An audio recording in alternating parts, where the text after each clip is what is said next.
ایک بزرگ گزرے حضرت ابو سعید عبداللہ ان کا نام ہے، بغداد میں پڑھتے تھے، اور خوش قسمتی یہ ہے کہ حضور غوث پاک کے کلاس فیلو تھے، حضور غوث پاک کے ساتھ پڑھتے تھے۔ حضرت عبداللہ فرماتے ہیں کہ میں بھی پڑھتا تھا تو ایک بڑا لائق سٹوڈنٹ تھا، اس کا نام تھا ابن سقا، وہ بھی پڑھتا تھا۔ فرماتے ہیں بغداد میں شور ہوا کہ ایک محمد غوث نام کے بزرگ آئے ہیں بغداد۔ ان کی کرامت یہ ہے کہ وہ 1 منٹ کے لیے موجود ہوتے ہیں اور اگلے منٹ وہ غائب بھی ہو جاتے ہیں۔ فرماتے ہیں شوق پیدا ہوا، میں حضرت غوث اعظم شیخ عبدالقادر جیلانی اور ابن سقا ہم تینوں نکلے بابا جی سے ملنے، اور یہ آج سے 1000 سال پہلے کی روایت ہے۔ کہتے ہیں ہم سبق بھی پڑھا کرتے تھے اور کا دیدار بھی کرا کرتے تھے، ہم دیدار بھی کرتے تھے اللہ کے ولی، دونوں کام کرتے۔ فرماتے ہیں ہم دونوں جب تینوں نکلے نا تو ابن سقا رستے میں کہنے لگا بڑا ولی بنا پھرتا ہے معاذ اللہ، ایسا سوال کروں گا اسے جواب ہی کوئی نہیں آئے گا۔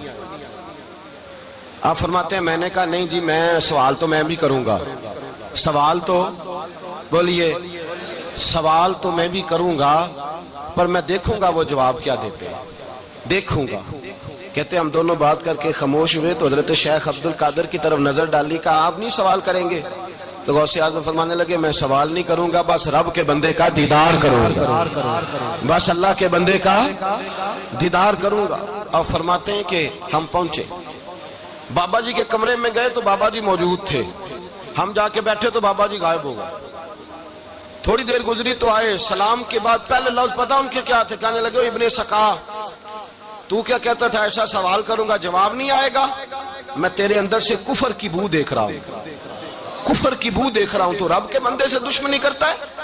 اور فرمانے لگے او ابو عبداللہ تو کہتا تھا کہ میں دیکھوں گا وہ کیا جواب دیتے ہیں۔ فرمایا تو کافر تو نہیں ہوگا پر دنیا دار ضرور ہو جائے گا۔ کہتا پھر بابا جی نے رخ پھیرا غوث پاک کی طرف اور کہنے لگے عبدالقادر تو کہتا تھا میں رب کے بندے کا دیدار کرنے جا رہا ہوں؟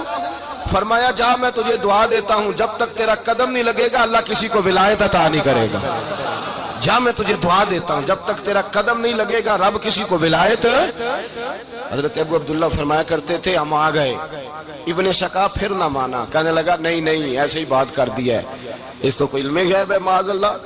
کہتے ہم نے دیکھا وہ سب سے بڑا عالم بنا، مناظر بنا، بڑی تقریریں کرتا، واضح کرتا۔ پھر وہ روم چلا گیا، روم کے بادشاہ نے اسے وزیر اوقاف بنا لیا۔ پھر ایک دن روم کے اس عیسائی بادشاہ کی بیٹی اسے پسند آ گئی، کہنے لگا میں نے شادی کرنی ہے۔ کہتے ہیں بادشاہ کہنے لگا کر دوں گا شادی پر تجھے عیسائی ہونا پڑے گا۔ کہتے ہیں مارا قسمت کا معاذ اللہ ثم معاذ اللہ، نقل کفر کفر نہ باشد، عیسائی ہو گئے۔ آپ فرماتے ہیں مجھے بھی ایک بادشاہ نے بلا لیا، اس نے مجھے بھی ایک عہدہ دے دیا، میری بھی دنیا میرے کانوں تک آ گئی، بڑی جان چھڑاتا ہوں دولت سے، مال سے، شہرت سے، پر میری چھوٹتی نہیں۔ آپ فرماتے ہیں ہوش اس دن آئی جس دن بغداد کے منبر پر بیٹھ کر اور 70,000 کے مجمع میں کھڑے ہو کے غوث اعظم نے فرمایا آؤ بھائی جس نے ولایت لینی ہے عبدالقادر کے پاس آؤ، میں قدم رکھتا جاؤں گا اللہ ولایت عطا کرتا چلا جائے گا، آؤ میرے پاس میں ولایت دیتا ہوں۔ ہر مشکل دی کنجی یارو ہاتھ مرداں دے آئی، تے مرد نظر کرے جس ویلے مشکل رہے نہ کائی۔ لوگ دشمنی کرتے ہیں، اللہ والوں سے اللہ ملتا ہے، اللہ کے بندوں سے معرفت کا حسن ملتا ہے، اللہ کے بندے بیعت اپنی کرتے ہیں، جھکاتے اللہ کی بارگاہ۔ اللہ تبارک و تعالیٰ کے بندوں کے پاس بیٹھنے سے رسول اللہ کا پیار ملتا ہے، اللہ کے بندوں کی صحبت حضور کے دروازے تک لے جاتی ہے، رب کریم کے بندوں کی صحبت عاجزی سکھاتی ہے، اللہ کے بندوں کے پاس بیٹھنے والے اللہ اللہ کرنے لگتے ہیں، رب کریم کے بندوں کے پاس بیٹھنے والوں کو سجدے کا نور حاصل ہوتا ہے۔ اور میرے بھائی اگر تو نے کسی کے ہاتھ میں ہاتھ دیا ہو تو ملے گا کیا؟ ملے گا کیا؟ خواجہ نظام الدین محبوب الہی رحمت اللہ علیہ کھڑے تھے تو ایک آدمی حلوائی کی دکان پہ کوئی چیز لینے آیا، کوئی درویش سادہ سا آدمی چھوٹی سی مسجد سے نکلا، حلوائی سے کہا دے دے، حلوائی کہا چل دوڑ جا، تو روز آگے کھڑا ہو جاتا ہے، جب سارے آتے ہیں تب آیا کر، غریب گاہک نا تو حلوائی نے جھڑک دیا۔ اس درویش کو جوش آ گیا، کہنے لگا میرے ساتھ بدتمیزی نہ کرنا ورنہ میں تیری دکان الٹ کے رکھ دوں گا، میں تیری دکان الٹ دوں گا۔ کہنا چل دوڑ جا، بڑے دیکھے ہیں تیری طرح کے دکان الٹنے والے۔ حضرت نظام الدین محبوب الہی گزر رہے تھے، حلوائی کی نظر پڑی تو دوڑ کے دست بوسی کرنے آیا، کہنے لگا حضور السلام علیکم۔ آپ فرمانے لگے اس کے ساتھ بد اخلاقی نہ کر، تیری دکان واقعی الٹ جائے گی۔ کہا حضور کس طرح؟ یہ تو ایسے ہی سادہ سا ہے۔ آپ فرمانے لگے یہ بھی سادہ ہے، اس کا پیر بھی اسی طرح کا ہے، پر دادا پیر بڑا باکمال ہے۔ وہ جس کے ہاتھ میں اس کا ہاتھ ہے وہ بڑا باکمال ہے۔ فرمایا وہ تیار کھڑا ہے، وہ کہتا ہے چلو نالائق ہوا تو کیا ہوا، بچہ تو ہمارا ہی ہے نا۔ کہہ دے گا تو الٹ دیں گے، بچہ تو ہمارا ہی ہے نا، مجھے دشمنوں نہ چھیڑو، میرا ہے کوئی جہاں میں ابھی پکار لوں گا، نہیں دور ہے مدینہ۔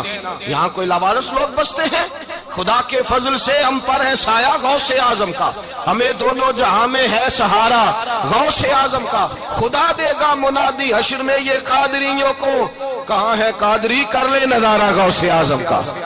اور اس سے مراد ہر پیار کرنے والا ہے، صرف سلسلے میں آنے والا نہیں، ہر پیار کرنے والا قادر۔ بھائی سمجھ لیں، یاد رکھیں، اس بات کو پرکھیں، اللہ والوں کی صحبت تو انسان کو کمال کر دیتی ہے، وہ تو نواز دیتی ہے، وہ تو نور۔ ایک بات اور ہے، کچھ لوگ کہتے ہیں کتنی فرما برداری کرنی چاہیے پیر کی۔ میں نے کہا وہ روحانی طبیب ہوتا ہے، ایک ڈاکٹر سے دوائی لے کے بندہ ایک ڈاکٹر سے دوائی لے تو پھر ساتھ اگلی دکان پہ بھی چلے جانا چاہیے، کیوں جی؟ کی پتہ کتھوں رام آ جائے۔ ایک سے دوائی لی پھر ساتھ ہی اگلی دکان پہ، پھر اس سے اللہ جانے کہیں سے شفا مل جائے، کدھر سے شفا مل جائے۔ اور بھئی ایسے نہیں ہوتا، دوائی تو ایک حکیم سے کھائے گا، ایک ڈاکٹر کی کھائے گا، جو پرہیز بتائے گا وہ پرہیز۔ اگر طبیعت ٹھیک نہیں ہوگی تو دوبارہ جائے گا، وہ کہے گا میں نے تیری دوائی بھی بدل دیا، تیری پرہیز بھی بدل دی ہے، اور ایک وقت آئے گا کہ انشاءاللہ شفا۔ حضرت علی بن ہیتی حضور غوث اعظم کے خلیفہ تھے، ان کے مرید تھے علی بن جوسکی نام تھا۔ حضرت غوث اعظم رضی اللہ تعالیٰ عنہ اپنے خلیفے سے ملنے آئے تو آگے سے ان کے بھی اپنے مرید کو کہا کہ چل پیر صاحب کے قدم دبا۔ وہ غوث اعظم کے قدموں میں بیٹھنے کی بجائے اپنے پیر کے قدموں میں بیٹھ گئے، دبانے لگے، ڈانٹا کرنے لگے تیرا دماغ ٹھیک ہے، چل حضور غوث اعظم کے قدم دبا۔ وہ پھر اٹھے، گھوم کے پھر ان کے پیروں میں بیٹھ گئے۔ تو حضرت علی بن ہیتی نے جلال کیا، فرمانے لگے تجھے خیال نہیں آتا میں تو اب تجھے غوث پاک کے سپرد کرنے والا ہوں، تیری زیادہ تکمیل ہو جائے۔ جب یہ بات کہی تو حضرت علی بن جوسکی رو پڑے، چیخے مار کے روئے، وہ روئے تو غوث پاک بھی روئے، اور فرمانے لگے علی بن ہیتی اسے مجھے نہ دے، یہ جس پستان سے دودھ پینے کا عادی ہو گیا اب اسے کسی اور جگہ مزہ نہیں آئے گا، اسے یہی رہنے دے، یہی رہنے دے۔ بڑا اعتراض ہے لوگوں کو بہشتی دروازے پر، بہشتی دروازہ کہتے ہیں جنت اتنی اونچی تھی نیچے کیسے آ گئی؟ میں نے کہا تم نے پڑھا نہیں نا قرآن و حدیث، جنت بڑی اونچی تھی پر میرے نبی نے فرمایا میں نے ماں کے قدموں کے نیچے لا کے رکھ دیا۔ تم نے پڑھی نہیں نا، اصل میں پڑھی نہیں، تمہیں کیا پتا کبھی کسی چیز پہ اعتراض۔ ہم تھوڑا کہہ رہے ہیں کہ جو بہشتی دروازے سے گزر گیا، ایک فضیلت ہی ہے نا جی، ایک ہر مسجد جنت ہے کہ نہیں؟ بولے حضور نے فرمایا جنت کی کیاریوں کے پاس سے گزرو تو کچھ کھا لیا کرو، جب ہر مسجد جنت ہے تو بابا فرید کی مسجد جنت کیوں نہیں ہو سکتی؟ عجیب چکر ہے۔ اور بندے بھی کہتے ہیں وہ جی فلانا گیا تھا تو کہتا میں جنتی ہوں، بھائی کس نے کہا؟ بلکہ ایک بڑی اعلیٰ حضرت کے ایک مرید ہوئے مولانا حشمت علی خان صاحب، حضرت مولانا حشمت علی خان صاحب رحمۃ اللہ تعالیٰ علیہ نا پاک پتن سے واپس آ رہے تھے تو بس کی چھت پہ بیٹھے تھے، کہتے رستے میں نا ایک دو بندہ آ گیا جس کو تنقید کی عادت تھی اللہ والوں کی، مجھے کہنے لگا مولوی کہاں سے آ رہے ہو؟ میں نے کہا پاک پتن شریف سے، پاک پتن سے۔ کہنے لگا میرے کپڑے سونگنے لگا، کہنے لگا بہشتی دروازہ گزرے ہو؟ میں نے کہا گزرا ہوں۔ تو کہنے لگا پھر جنت کی خوشبو نہیں آ رہی؟ نبی پاک نے تو فرمایا تھا کہ 500 سال جنتی دور ہوگا تو اس کی خوشبو آئے گی، تم سے نہیں آ رہی۔ مولانا بڑے حاضر دماغ تھے، کہنے لگے ایک حدیث پڑھی ہے ذرا دوسری بھی پڑھ لینی تھی۔ نبی پاک نے فرمایا جہنمی کو جنت کی خوشبو کوئی نہیں آئے گی، ایک ہی پڑھی ہے تو نے، اگلی بھی پڑھ لینی تھی۔ کہتے ہیں وہ بندہ کہنے لگا روکو بس مجھے نیچے اتار دو، یہ تو کوئی تگڑا بندہ ہی جواب دینے والا آ گیا، ایک ہی پڑھی ہے حدیث تو نے، سی اگلی نہیں پڑھی۔ شیخ کی خدمت نواز دیتی ہے۔ اور پھر ایک اور بات، میرے حضرت صاحب تو حد کرتے ہیں، ایک جملے میں سمو دیتے ہیں سمندر۔ کسی نے کہا حضرت جی ساری زندگی بندہ کسی کی خدمت کرتا رہے اللہ کا بندہ سمجھ کے، وہ اندر سے جل ہی نکل آئے تو پھر تو آپ فرمانے لگے ہم نے بندے کی خدمت نہیں کی، اللہ کے بندے کی ہے، تو اجر کس نے دینا ہے؟ بولے اول تو ایسا ہوتا نہیں، اول تو ایسا طلب پیدا کریں۔ آج لوگوں میں طلب نہیں، کہتے ہیں بڑیاں جگہ تے گیا ملیا کچھ نہیں، میں کہتے رہتے طلب نہیں پائی، طلب ہو تو کھانے کا مزہ۔ اعلیٰ حضرت فاضل بریلوی کا پیر خانہ مارہرہ شریف، وہاں کے ایک بزرگ تھے آل محمد ان کا نام تھا، ان کے پاس ایک بندہ آ گیا پڑھا لکھا بڑا سیانہ، کہنے لگا بابا میں نے بڑی خانقاہیں بڑے آستانے دیکھے، پیر کوئی نہیں ملا۔ آپ مسکرائے، آپ فرمانے لگے تیری نیت ہی نہیں تھی پیر پکڑنے کی، ارادہ ہی کوئی نہیں تیرا پروگرام نہیں تھا، ورنہ تو بڑے بڑے کامل لوگ ہیں، تیرے اندر طلب ہی نہیں، اندر کچھ ہے خالی ہوگی تو کوئی معرفت کا نور آئے گا، تو خود بھرا ہوا ہے۔ کہنے لگا جی بڑی طلب ہے، آپ فرمانے لگے تجھے کہا ہے نا کوئی نہیں، کہنے لگا حضور ہے، آپ فرمانے لگے چلو رات سو جاؤ، خانقاہ پہ سویرے بات کریں گے۔ مرید کو کہنے لگے اسے 5 کلو مچھلی دو اچھی بنا کے، مریدوں نے مچھلی دے دی، پانی کوئی نہیں دیا، ساری رات تڑپتا رہا اور باہر سے کنڈی بھی لگا دی۔ سویرے حضرت آل احمد آئے، دروازہ کھولا، قدموں پہ گرا، کہنے لگا حضرت جی پانی، حضرت جی پانی پانی پانی۔ آپ فرمانے لگے سلام تو لے لے پہلے، کہنے لگا نہیں حضور پانی پانی۔ آپ فرمانے لگے بتا مچھلی کہے گا حضور پہلے پانی پہلے پانی۔ حضرت نے ایک جملہ کہا، رب کے بندوں کی ایک بات کمال کر دیتی ہے، فرمایا پتہ چلا طلب کیا ہوتی ہے، پتہ چلا طلب کیا ہوتی ہے؟ کہنے لگا سونے لگ پتہ گیا ہے کیا ہوتی ہے، لگ پتہ گیا ہے۔ آپ نے پانی بھی پلایا، مرید بھی کیا، اور جب سینے سے لگایا تو فرمایا جا تو نے طلب پیدا کی تھی، میں نے رب کے فضل سے تجھے فیض دیا ہے۔ کہتے وہاں بیٹھے بیٹھے کالے رنگ کا تھا، اللہ نے گورا رنگ بنا دیا۔ اللہ تبارک و تعالیٰ نے 4 کتابیں نازل فرمائی، اللہ دے دیتا، حضرت جبریل سب کی چھتوں پہ، اللہ کے فرشتے بارش برساتے ہیں نا، کتابیں بھی برس سکتی تھی نا، چھتوں پہ گرا دیتا کہ لو پڑھو، لیکن اللہ نے کتابیں 4 بھیجی، نبی 1 لاکھ کم و بیش 24,000 عطا فرمایا۔ فرمایا کتاب پڑھنی ہے پر جب جلوہ دیکھنا ہے تو میرے مصطفیٰ کا دیکھنا ہے، حضور کے نور کی روشنی میں تم نے قرآن مجید کو پڑھنا۔ وہ بھائی سمجھ نہیں ہے، ہمیں آج تک سمجھ نہیں آئی، آج تک، کہ گاڑی کا پتہ ہے کہ اس کی ہینڈ بریک کہاں ہے، اس کا کلچ کدھر ہے، اس کی فلاں چیز کدھر ہے، پھر بھی ایک استاد پیسے بھی لیتا ہے، 15 دن ساتھ بھی بٹھاتا ہے، پھر طریقہ سکھاتا ہے۔ جب ایک چھوٹا سا کام بغیر استاد کے نہیں آتا تو دین بغیر استاد کے آ جائے گا؟ اور دین کے مسئلے باریک ہیں، یاد رکھیں، شیطان حملے کرتا ہے، باریک بات ہے۔ تکبر والا جنت میں نہیں جائے گا، ریاکاری والے کی عبادت قبول نہیں ہوگی، حسد والے کے اعمال ضائع ہو جائے، جھوٹ بولنے والے کو حضور نے فرمایا میں اسے مومن ہی نہیں مانتا۔